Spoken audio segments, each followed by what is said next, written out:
Ina mana ina reo e te iwi i te mautu, tēnā koutou, tēnā koutou, tēnā koutou katoa. About the only thing I would correct is I did go to college here, but I'm not sure I went that often, so let's not. I was like, so good morning, everyone. It's great. Thank you for accommodating me this morning. We literally just landed, so that fog had finally cleared, so hence being a bit late this morning. There's a lot of things. Well, I used to be able to say there's a lot of things I can change, but I can't change the weather. But I'm now Minister of Climate Change Issues, so you can put a bit more pressure on if you like. I had one example of that portfolio where Hekia rang me and said, "Damn, I'm stuck at an airport somewhere, and I really wish I'd rung you yesterday and said, sort it out, because, I can't land because it's foggy." And I said to her, "Yeah, it wouldn't have done you much good," I said, "because my husband's already put in a request and it's the start of duck shooting season and he wanted fog." So, so there you go. It is neat to be here and acknowledge all of you, to certainly acknowledge TEC and the work that they do, Leslie, and just recognise the sector and where it's at. And I'm sure there's so many providers from everywhere here. I know Kevin's not here. He's probably having the same battles that I am to get in, Kevin Bowler, but I do want to acknowledge him. I hope he does turn up for you today, and of course he's now taking a different change in career, and I think we should sort of acknowledge what he's done via Tourism New Zealand in the last 6 or 7 years. Has been good. Today I'm going to get to talk to you about a few things that are important to me, and to you as well, of course, but I'm going to make a couple of announcements on the government's funding for the tourism sector and give you a bit more detail about the mid-sized regional fund that we're doing, also a bit about the TGP as well, and I'd like to talk a little bit about what's going on as far as the labour and skills and everything else. It is great to be here, and it's quite funny, I was just going, I think I went to school with him, because it is my hometown. So I grew up in Kinloch, and went to Wairaki Primary School, and as I say, called into Taupanui College a couple of times, but this is where certainly I worked down at the harbour and chartered out fishing boats and went on them and worked with tourists there. I waitressed and served a lot of tourists in many jobs and that sort of thing as well. I also always thinking about my tourism experience here in Taupua, where I worked in a photo processing shop. Remember them? And remember the wind on, and they came with the film. We, of course, were the fastest in town, where if you paid a premium, which I remember being about $23, you could get your, and of course all the tourists flocked to it because they wanted to get their pictures developed. And for $23 we could do them in about an hour, which was pretty good. And of course you walked out with your 4 photos that were any good out of the, out of the sort of 25 that you got developed. So there you go. That's kind of my tourism experience in Taupo. As many of you know or have experienced firsthand, the last 12 months have been extremely positive for the New Zealand's tourism sector. For the year ending May 2016, international visitor numbers were up 11% and a record 3.29 million people. This was an increase, of course, when you get down to the really brass tactics of numbers of 314,000 visitors on the previous year. The biggest increases were in arrivals from China, up 27%, Australia up 6.6%, and the United States up 10.5%. Not only is the number of tourists coming to New Zealand increasing, but they're also spending more when they're here, which we like. Annual spending by international visitors passed $10 billion annually for the first time in March this year, growing by 25% on the previous year. So we saw that increase in numbers of about 11, but that increase in spend up to 25%, which is the kind of equations that we like. That's an extra $2 billion being spent in cities and towns across New Zealand, and quite frankly, as you all know, there's no signs of that slowing down. The latest forecasts released by MB showed visitor arrivals are expected to grow to 4.5 million visitors by 2022. And spend by international visitors is expected to reach $16 billion annually by that time. And let's hope that, I almost hope Dairy is above us. Let's hope things have really turned around there as well, and we're just seeing that absolute export boom. While the growth of tourism is a sign of the industry's success and brings many benefits to New Zealand communities, it also, of course, as you all know, brings challenges. Capacity, preservation of the visitor experience, strain on infrastructure and workforce shortages, protecting our natural environment are all issues that are presenting themselves as a result of increased visitor numbers and must be addressed through the joint efforts of central, local government and, of course, the industry themselves. Recognising this, late last year, ministers, meaning the Prime Minister, I was just being a bit colloquial then, he decided we would approve the tourism strategy for government, the overarching aim which is to boost the economic contribution of tourism across the country. So to do this, the strategy outlines how we will align the efforts across the relevant government departments and ministries to support the sector. Because, of course, the part that MB play is a small part, and it's what's happening, of course, in the other departments that most influences some of those challenges that many of you will be experiencing. So it identifies three key challenges. The first is attracting the right visitor mix, achieving that balance between maximising the value of our main source markets while managing the risk of over-reliance in any one market. So that's why the extra funding that was put in budget this year was to go to that Indian market and some parts of America, because as most of you will know, they travel in our off-season. So that kind of fits with how we're trying to spread it out more into those shoulder seasons. A part of this, we also need to focus on those markets or segments that will visit in the shoulder seasons and off-peak. Tourism New Zealand is responsible for delivering those strategies to attract that right visitor mix, and now focuses its entire marketing budget on attracting arrivals outside of the peak season. You will have seen some of that advertising that we use overseas. You probably all looked at the James Cameron video that was done. You know, it's no accident that the scenes that you see now in the background are the beautiful New Zealand in autumn, winter and in spring, and it's kind of rare now to see those visions of summer, because that's what we're trying to go, you know, we're beautiful all year round, we're a travel destination all year round. Our focus on value over volume is working well. As I said, you can see numbers have gone up, but equally we've more than doubled the amount of expenditure as they're here. Shoulder seasons are growing. So 15-16 spring and autumn holiday arrivals grew 18.4% against a summer growth of 15.1%. So that is small but significant, because we know that we can do it, and so now our challenge is to continue growing that real shoulder season. Secondly, responding to visitor demand, ensuring the sector can continue to provide that high quality visitor experience that we're known for. Includes making sure we have world-class products and services, and that they are supported by good infrastructure and a skilled, committed and enthusiastic workforce. And of course, as I've already said, that ensuring that all regions benefit. Major focus for us. The challenge here is to help regions take advantage of those numbers while identifying and addressing pressure points. I have a particular interest in encouraging visitor flows from outside of just the main tourist centres. I think that there is real opportunities for job opportunities for New Zealanders. I think it's a shame when people don't get to see more of our beautiful country. Economic benefits for New Zealand and some of our smaller communities just outweigh everything, so it's quite a focus. As I touched on, one issue has been brought to the forefront by the recent growth of visitor numbers, and that is the pressure on infrastructure. So infrastructure is central to achieving economic benefits from tourism and responding to those three key challenges government has identified. So addressing infrastructure requires collaboration, planning and investment. There's no kind of quick fix solution. This issue is very much a priority for both government and industry, and I think it's very timely that on the 5th of August, MB released its Tourism Infrastructure Report. If you haven't seen it, go to their website and pick it up.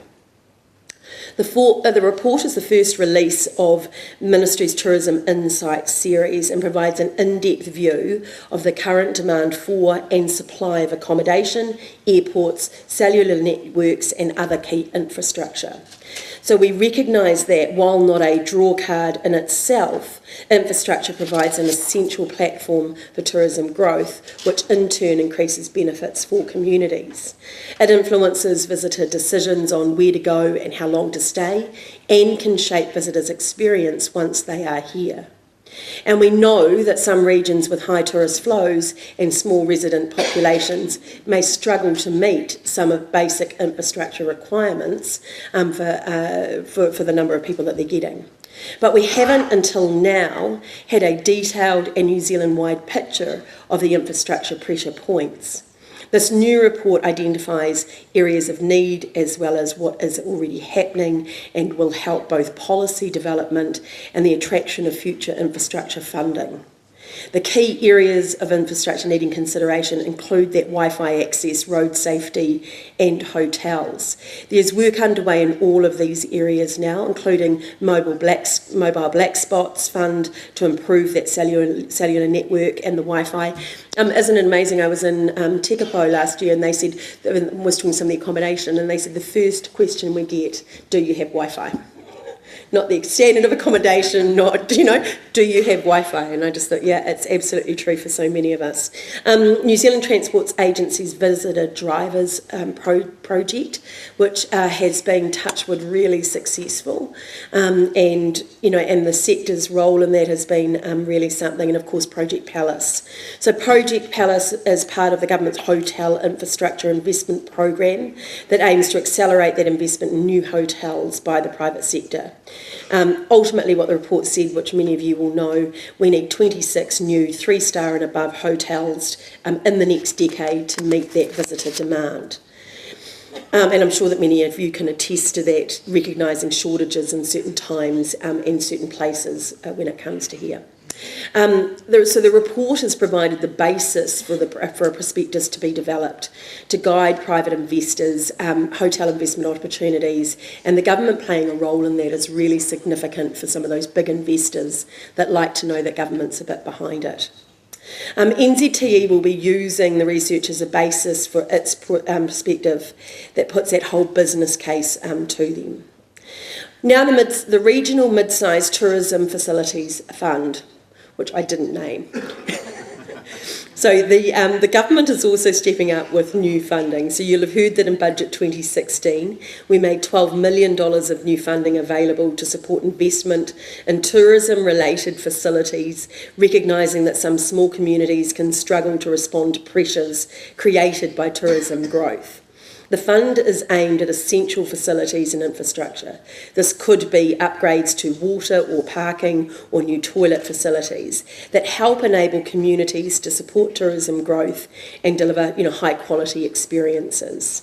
MB, along with the tourism industry, Aotearoa and local government New Zealand, established a working group to set the parameters for the fund and how it will operate. The draft eligibility information was shared with councils in advance to assist with their planning, and given the fund is aimed at mid-sized projects, we hope that construction of these new facilities can begin in the near future, be they to cater to increasing numbers of freedom campers or to support the quality of visitor experiences. So I'm pleased to announce that the applications are now open, so literally today. So for more information on that and on the criteria to submit your application, go to tourism.govt.nz. Really important, Chris and I were just saying the other day, it'd be really interesting to see the number of applications that come in and to see that demand, because we hear it a lot. Here's an opportunity, and we certainly hope that it's picked up One that always gets me is just on our back doorstep as I'm standing here, but is, Ruapehu, who we see just a very small tax ratepayer base with a huge number of visitors, thanks to the cycle trails, thanks to that beautiful mountains that they've got around them. And, that's who I always kind of had in mind as I was designing this thing. I just sort of thought, those are the sort of councils and the sort of communities that need a bit of help. We've changed quite a few of the rules, so go in and have a look, because we've tried to give it a bit more flexibility than any other fund that has been there. The second key challenge resulting from the growth of tourism, as I'm sure you'll be aware of, as you are with all of it, is meeting that workforce needs. So while this growth is great news for the sector, it can create challenges for operators in ensuring that you've got the right labour and skills to provide high quality visitor experiences. So we're working really closely in trying to make sure that we bridge that labour and skills. We've got a whole series of work that's going on within government, but equally connecting to industry. I know that it's something that Leslie's really hot on. I know that it's areas that a whole lot of you are. So who we're attracting in, how we've got that forward planning going, the work that's going on within Service IQ to make sure that we're keeping that really nice high standards. There's some pretty spectacular stuff, but that planning for the future is a key part of what we're doing equally within government. I'm skipping. Chinese market's very important. There's a whole page on that. Skipping. I want to get some questions. So my last one, as I've skipped all that really important stuff there, is the Tourism Growth Partnership announcement. So lastly but not most definitely not least, I want to talk about some of the changes that we're making to that fund. So I hope most of you, if not all of you, know about the Tourism Growth Partnership Fund, or the TGP, through which government invests about $8 million a year to support innovative and productivity boosting tourism initiatives. To date, a total of 28 projects have been successful in obtaining over $20 million in TGP funding, matched by over $60 million, I want to say, by the industry with some of those projects. It's a total of $81 million of new investment into the tourism industry over the past 3 years. Larger projects are now coming to the TGB table, with several attracting over $1 million each, funding within that sort of round 4. Projects have ranged from tourism development in remote locations like the Timber Trail Lodge, which is pretty exciting, around the cycle trail, to Rotorua-based precinct projects, to Christchurch Airport's another one. And we're also seeing great collaboration between tourism operators and the export sector. The Redwoods Forest Tree Walk partnering with world-acclaimed designer David Truebridge to develop a truly unique New Zealand experience in that Rotorua Redwood Forest. Sounds really exciting and something that this fund's been part of. But we recently agreed to some changes, because even in 3 years within your industry, we've seen such dramatic changes. And my argument was, if we're really serious about supporting the regions and seeing more of our visitors visit them, then that's actually where that support now should be going. So what we are doing is we're having a much stronger regional focus. So half of that $8 million available every year through the TGP will now be tagged for projects that have the potential to grow regional tourism. That is outside of the main centres and create tourism-related jobs.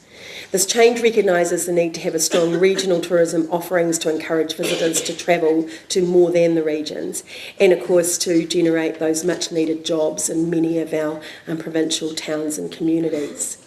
So I look forward to seeing a broader range of proposals presented to the TGP for consideration as a result. We'll be looking to support projects that will grow regional tourism and create those jobs.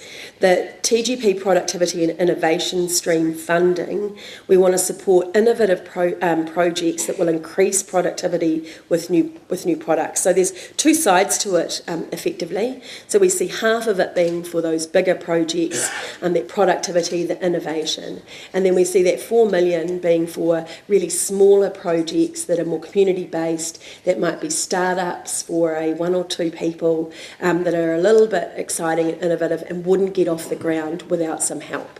They, of course, still have to be sensible. They will still have to show a business plan, and that they won't need they've got a sustainable business plan where they're going to make some money themselves in the future. But we've got a real opportunity, I think, to kickstart some pretty exciting stuff outside of there. So round 5 of that, of the whole TGP, is set to open for applications really shortly, and I really encourage applications, and I hope I can see some exciting stuff come through. So this is a few of the things that we're doing. You guys are actually doing all the work, and we get to kind of sit there and try and help break down some of those challenges and have a clear plan of how we progress and what we need to do next. But it's always fantastic to be with such a successful industry that I think is doing some of the best job in the world, with, of course, the most amazing country in the world as well. So thank you for listening to me this morning. Wonderful. Thank you very much, Melissa. It is a pleasure to have you here. We were going to put the Slido questions up, but we're very conscious of your next appointment. But I would like to ask a question on behalf of the industry. Thank you first for the extra funding that you've been giving Tourism New Zealand and for the TGP and the extra funding. With the nearly $900 million in GST take that international visitors pay, and approximately $300 million go back to DOC and to Tourism New Zealand for marketing, is there more capability for government and Treasury to share some of that GST take back into an infrastructure fund of greater size, rather than talking about departure taxes or visitor levies? Yeah, I mean, it's a good question, and as you say, when they sort of say that tourism don't clip the ticket, they do, and the government does clip that ticket via GST, so there's no two ways about it. So we love more visitors, and it certainly helps us provide the kind of services that you would. We are, private, Air New Zealand's leading some work on the visitor levy kind of stuff, and it's not something that government is actively involved in, but will be interested in what they kind of come out with. There are questions that have been raised, probably from yourself and others, around the GST take, and they are kind of looking at that, but we would probably argue that we spend more than we take as well in the area of infrastructure and others, just not with a specific fund. So we're still providing the roads that the cars are driving on, and subsidising a whole lot of other ways as well. And just a final question, it was a few moons ago that we used to have a Ministry of Tourism. So we had policy people there, we had tourism exports sitting within the ministry, and it was a really great one-stop shop across all questions and sectors and policy. So that got merged into MB, back in 2009-10, and the industry finds it really difficult now navigating all the different layers within MB and the different departments. Is there a thought, perhaps, in times of now we've got good growth and challenges of growth, about establishing another Ministry of Tourism? No, there's not, and we won't. But if you're not getting access to the people that you should, because it's very much a ring-fenced department within MB, then you should be able to access those people.